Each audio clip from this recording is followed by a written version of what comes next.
बलूचिस्तान में जो जर्नलिस्ट हैं वो भी इनके बारे में लिख रहे हैं कि जो अब्दुल हकीम काकड़ साहब थे सेशन जज, ये इंतहाई बहादुर, निडर और इंसाफ पसंद जज थे।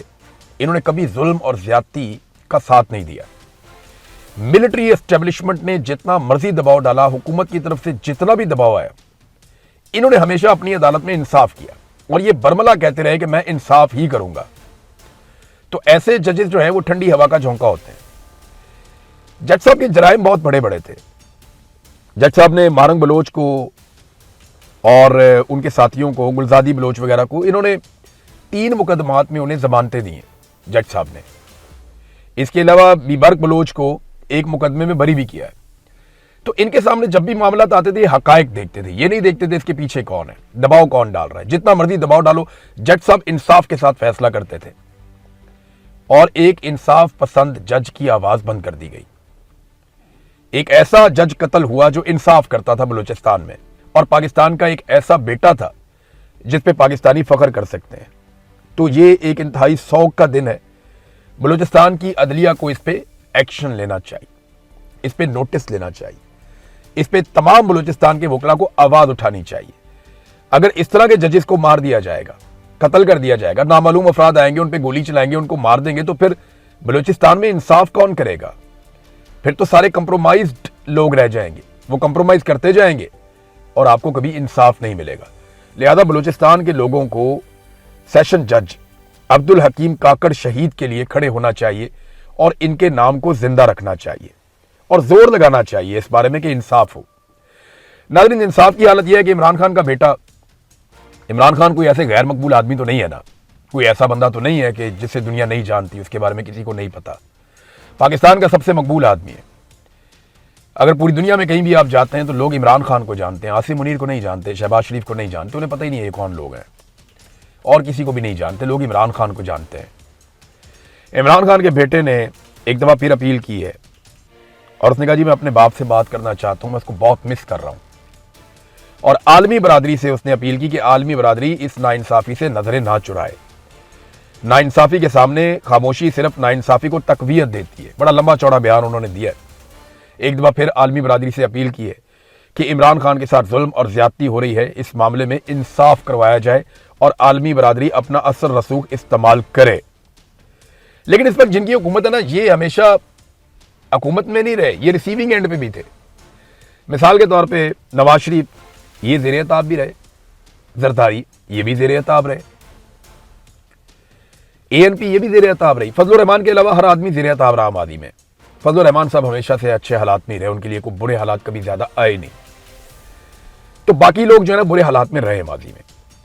जो रिसीविंग एंड पे थे उनको भी आज समझ नहीं आ रही। यानी उन्होंने अगर सबक नहीं सीखा जुल्म और बर्बरियत का सामना करने के बावजूद, तो फिर उन्होंने कुछ नहीं सीखा। यानी बहुत बड़ी अपने आप को जमहूरी आवाज कहने वाले परवेज रशीद, जो माजी में कहा करते थे कि मैं गलेल के साथ नहीं, मैं दलील के साथ हूं। यानी जो गलेल चलाएगा उसके साथ मैं नहीं हूं, मैं दलील वाले के साथ हूं। ये बात खुलकर कहते थे परवेज रशीद साहब, मुझे अच्छी तरह याद है। और आज वही परवेज रशीद जस्टिफाई कर रहे थे सरकारी मीटिंग में बैठ के कि NCCIA की कार्रवाइयां जायज हैं। वहां पर उन्होंने जस्टिफाई कर दिया, उन्होंने कहा ठीक है इनकी कार्रवाइयां जायज है। लेकिन जब से नवाज शरीफ ने यास्मीन राशिद साहिबा का मैंडेट चोरी किया है ना, नून लीग के जितने बड़े बड़े लोग हैं या नवाज शरीफ की अपनी जो किचन कैबिनेट है, वो सारी की सारी इखलाकी दिवालियापन का शिकार हो गई है। इखलाकी तौर पर इतनी गिरावट में चले गए हैं कि अब ये खड़े नहीं हो सकते। इन्होंने बेड़ा गर्क कर लिया अपने उसूलों का। इन्होंने अपने अपने जमीर को कत्ल कर दिया, क्योंकि वो इतनी बड़ी डकैती है जो नवाज शरीफ ने मारी है यास्मीन राशिद साहिबा की सीट के ऊपर। और जिस अंदाज में वो डकैती मारी गई है, नवाज शरीफ अगर अपने आप को शीशे में देखे तो उन्हें शर्म आनी चाहिए। लेकिन अगर शर्म आती होती तो वो जहां पे लाशें गिर रही हैं वहां पे जाके एक अपने से बड़ी उम्र के बुजुर्ग को नचवा तो ना रहे होते ना। कैप्टन सफदर ने ख्वाहिश करके उन्होंने कहा बाबे नू नचा दरा थोड़ा जा, ये ठुमके लगा। तो कैप्टन सफदर ने खुद भी 2 ठुमके लगाए, बाबे के लिए लगाए। भाई अगर अपनी मर्जी से बाबा जी नाच रहे हैं, बड़ी अच्छी बात है। स्टेज पे बुला के आप उसको नचवा रहे हैं सिर्फ इसलिए कि आप ये चाहते हैं एक अच्छी सी वीडियो बन जाए, और बंदे आप सारे इकट्ठे करके लेके गए हैं पंजाब से। पीपल्स पार्टी जलसे करती है, आज़ाद कश्मीर बंदे लेकर जाते हैं बाहर से, कुछ वहां से इकट्ठे करते हैं, कुछ बाहर से लेके जाते हैं, कुछ सिक्योरिटी गार्ड इकट्ठे करते हैं, कुछ सरकारी मुलाजिम इकट्ठे करते हैं, अपना जलसा कर लेते हैं। नवाज शरीफ साहब भी इसी तरह जलसा करते हैं। अब सरकारी वसाइल ये इस्तेमाल करते हैं, इसके बावजूद इनके जलसे जितने इन्होंने अभी तक पब्लिक के प्रोग्राम किए ना, उन सारे लोगों को भी इकट्ठा कर लेना और उसको आप 10 से मल्टीप्लाई कर ले, इतने बंदे तो रावलाकोट में रोजाना आके बैठ जाते हैं, रोजाना आके उतने बंदे बैठ जाते हैं। आजाद कश्मीर की आवाम इन्हें मुस्तरद कर चुकी है, रोजाना की बुनियाद पे मुस्तरद कर चुकी है।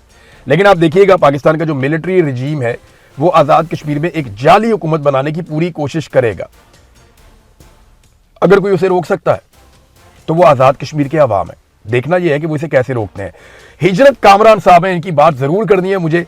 हिजरत कामरान बड़ा शानदार वर्कर है पाकिस्तान तहरीक इंसाफ का। किसी भी पॉलिटिकल पार्टी में इस नौयत का वर्कर एक एसेट होता है। PMLN के अंदर कुछ बड़े शानदार वर्कर हैं जिन्होंने हर दौर में कुर्बानी दी, हर दौर में मार खाई।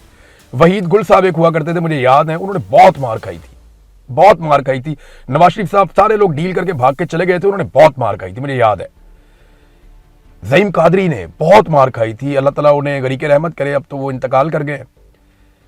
लेकिन जब PMLN का अच्छा वक्त आया तो उनको छोड़ दिया ज़ईम कादरी को इन्होंने।